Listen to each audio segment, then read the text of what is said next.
Ya, rencananya sidang PK lanjutan Saka Tatal ini akan digelar pada hari ini dan juga dari sisi kuasa hukum Saka Tatal akan menghadirkan sejumlah saksi maupun saksi ahli dan juga saksi fakta untuk memperkuat dalil mereka bahwa Saka Tatal tidak terlibat dalam pembunuhan Vina dan juga Eki. Kita lihat dulu informasinya berikut ini.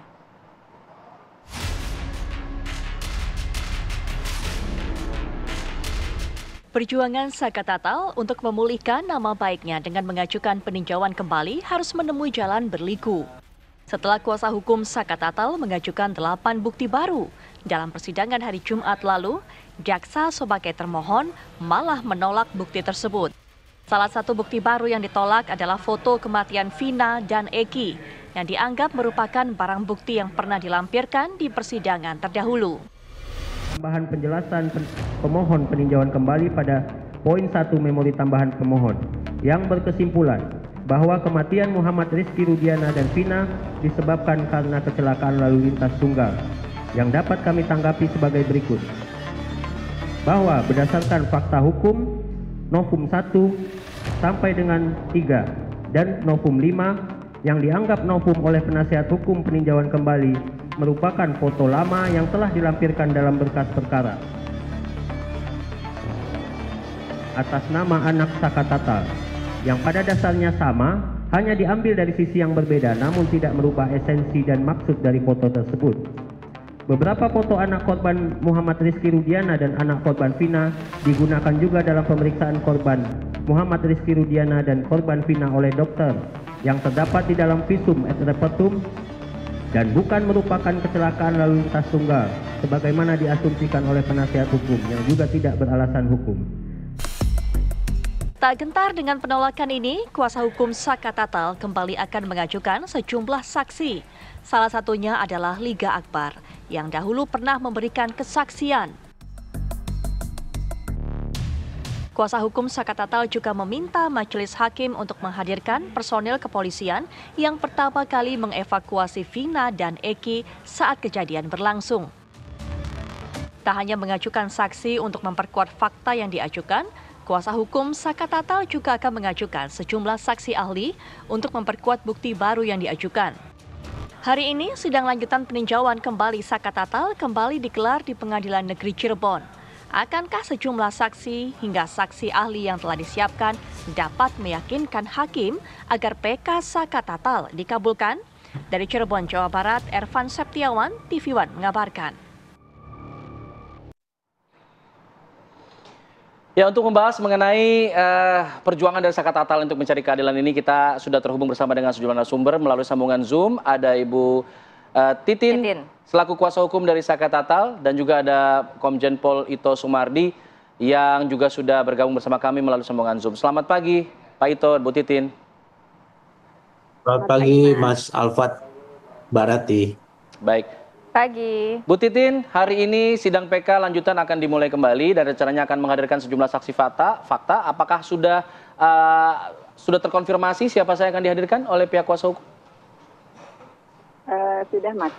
Jadi ada beberapa saksi fakta yang akan menyatakan betullah telah terjadi pembunuhan dan pemerkosaan. Karena saksi-saksi fakta itu kami juga akan berkoordinasi dengan para kuasa hukum yang memegang saksi-saksi itu.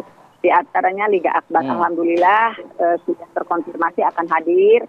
Kemudian juga ada saksi lain yang betul-betul itu beberapa, bahkan pada saat persidangan sedang berlangsung tiba-tiba muncul yang menyatakan kemungkinan tidak mungkin ada peristiwa pembunuhan dan pemerkosaan dalam durasi waktu yang begitu singkat juga akan dihadirkan. Alhamdulillah kami sudah berkomunikasi dengan kuasa hukumnya, siap hadir.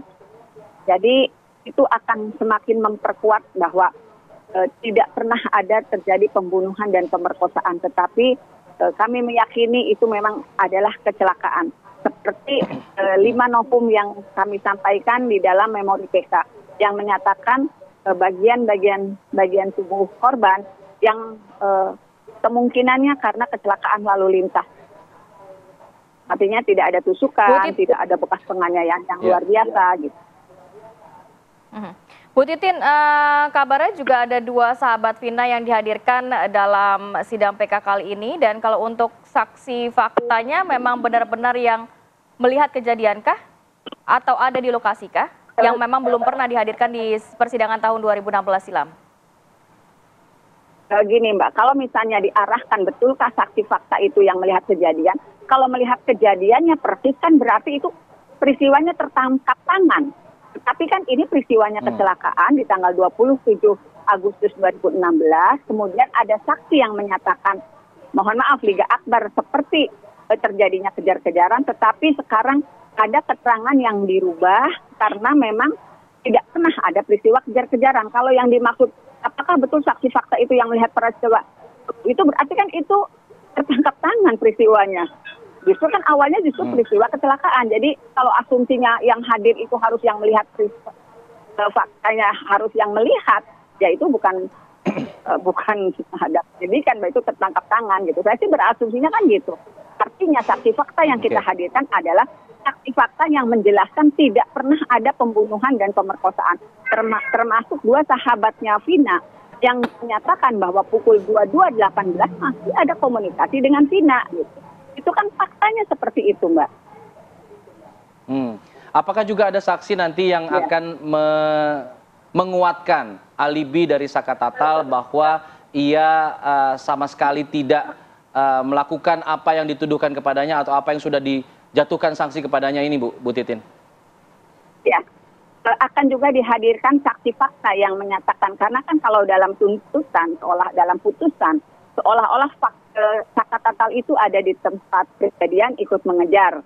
Kemudian diturunkan di pom bensin. Itu kan, nah fakta itulah yang akan kita kemukakan di persidangan hari ini. Tidak pernah ada peristiwa Saka ikut mengejar.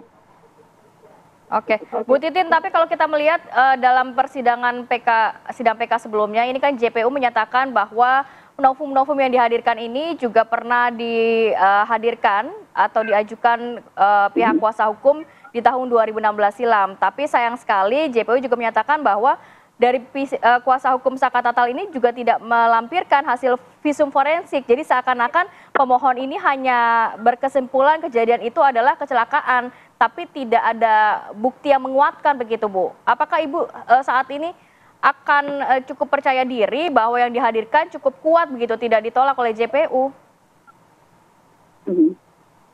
Saya sangat percaya diri, Mbak, karena gini, kalau JPU beralasan novum 1 sampai ke 5 itu berkasnya pernah, foto-foto itu pernah dihadirkan dalam berkas Saka Tatal, saya ya nantangin jaksa aja, silahkan hadirkan berkas-berkas 1 sampai 5 novum yang pernah disampaikan di memori. Karena gini, kalau jaksa penuntut umum meyakini 5 foto itu pernah dihadirkan, berarti luar biasa dong keputusannya. Kenapa dari 5 foto yang dihadirkan yang betul-betul menjelaskan perut Eki yang kelihatan tanpa luka tusukan, mohon maaf bagian tubuh Vina yang pakaian dalamnya juga sangat rapi, tapi bisa disebut ada pembunuhan dengan celurit, dengan samurai, juga dianggap ada pemerkosaan, dianggap ada perdarahan yang luar biasa seperti yang dalam putusan itu dijelaskannya dari keterangan saksi yang dikutip. Karena visual daripada bagian tubuh Vina itu betul-betul mulus, mohon maaf, dengan pakaian dalam yang ketat mengikat bagian dalamnya. Jadi itu terkonfirmasi ketika ada pengakuan dari sahabat Vina bahwa ketika bermain di rumahnya sempat meminjam uang 50.000 untuk membeli mie instan dan pembalut. Pada saat menerima novum itu, sebetulnya ada pikiran kok ini bagian ininya agak besar ya kelihatan. Tapi kan waktu itu tidak terjawab, kenapa kelihatan lebih besar? Ternyata terkonfirmasi. Tapi Bu Titin, bukan ada salah satu saksi Pak Suroto yang menyatakan saat menemukan korban Vina justru pakaian dalam tidak berada di tempatnya. Waktu itu dari sisi Pak Suroto yang memang saksi melihat langsung begitu korban Vina dan juga Eki di lokasi. Yang hadir di persidangan di 2016-2017 itu saya, Mbak. Jadi dan saat Pak Suroto memberikan keterangan, feeling saya udah punya keyakinan Pak Suroto berbohong. Saya yakin betul masalah itu. Kemudian juga mohon maaf juga waktu itu Liga Akbar dari gestur tubuhnya. Tetapi kan Liga Akbar sekarang mengubah keterangannya walaupun masih di media sosial. Jadi saya juga sudah punya feeling waktu itu, apalagi Pak Suroto itu banpol dan di media sosial, di media-media lain kan keterangan Pak Suroto juga berubah-ubah. Keyakinan saya dulu ini Pak Suroto berbohong, ditambah dengan sekarang dia tampil di media dengan keyakinan yang berubah-ubah. Dia ngomong memapah Vina ke mobil, tetapi kan kenyataannya betul tidak. Dia mengatakan dia pertama kali menemukan, betul tidak. Dia ngomong mukanya hancur, lebam-lebam, betul tidak. Ya. Saya meyakini Pak Suroto berbohong gitu, Mbak. Baik, saya ingin Pak Ito. Pak Ito, kalau kita lihat ini ada keyakinan dari kuasa hukum Saka Tatal bahwa apa yang disampaikan oleh saksi-saksi di 2016 ini sebenarnya berbohong. Termasuk juga dibuktikan mengenai dengan keterangan dari Liga Akbar juga yang akhirnya mencabut keterangannya dulu. Nah, kemudian ada juga sejumlah definisi saksi fakta tadi yang disampaikan oleh Bu Titin. Saya ingin nanti minta pendapat Pak Ito ya. Usai jeda ya Pak Ito ya. Kami jeda dulu, kami kembali saat lagi. Tetap di sini di Apa Kabar Indonesia Pagi.